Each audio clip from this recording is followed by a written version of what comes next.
കാക്കി ഷർട്ടും നിക്കറുമിട്ട് പുഞ്ചിരിച്ച മുഖവുമായി പാമ്പുകളെയും മുതലകളെയും നിർഭയത്തോടെ കയ്യിലെടുക്കുന്ന Steve Irwin. ആ മനുഷ്യനെ കാണാൻ ഒരു ജനത മുഴുവൻ TV സ്ക്രീനിനു മുന്നിൽ കാത്തിരുന്നിട്ടുണ്ട്.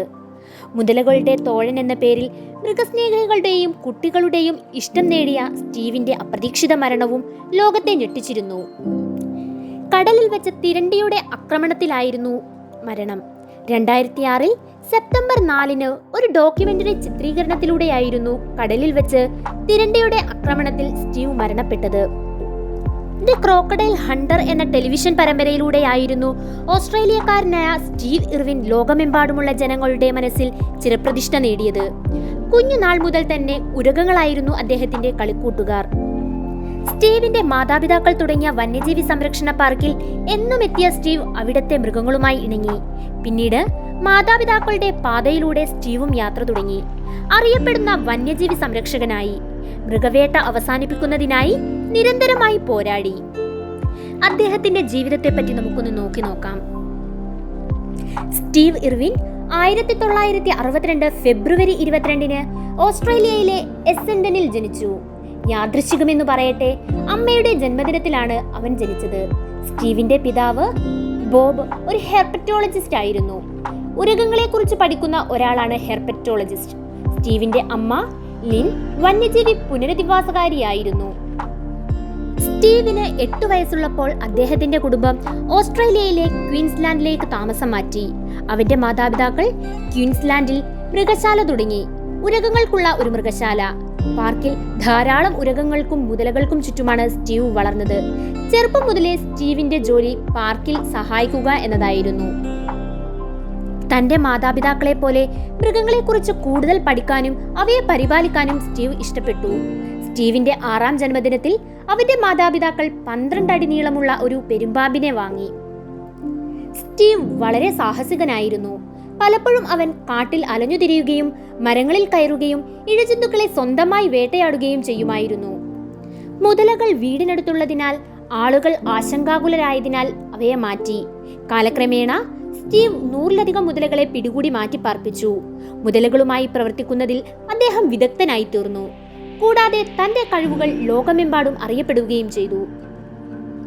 സ്റ്റീവ് പ്രായമായപ്പോൾ മാതാപിതാക്കളുടെ പാർക്കിന്റെ പുതിയ ഉടമയായി.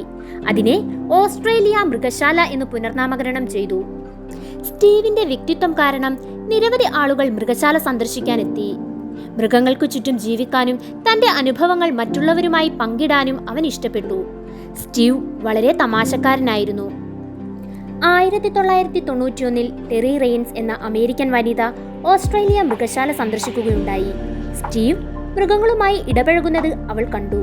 അവൻ ചെയ്ത കാര്യങ്ങളിൽ അവൻ വളരെ രസകരവും ആവേശഭരിതനുമായാണെന്ന് അവൾ കരുതി.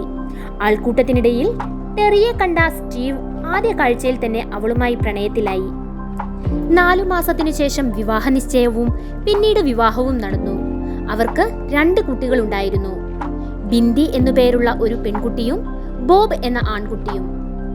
ടെറി സ്റ്റീവിന്റെ സാഹസികതയെ പിന്തുടർന്നു.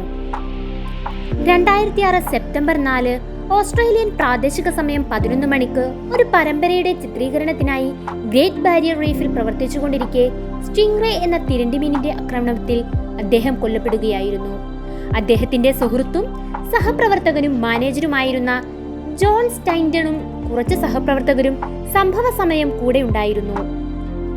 ജോൺ സംഭവത്തെ വിവരിച്ചത് പ്രകാരം സ്റ്റീവ് ജലത്തിനടിയിൽ നിന്നും സ്റ്റിംഗ്റേയുമായി പൊങ്ങി വരികയും നെഞ്ചിൽ തറഞ്ഞിരുന്ന തിരണ്ടിയുടെ വാൽ സ്വയം പറിച്ചെടുക്കുകയുമായിരുന്നു.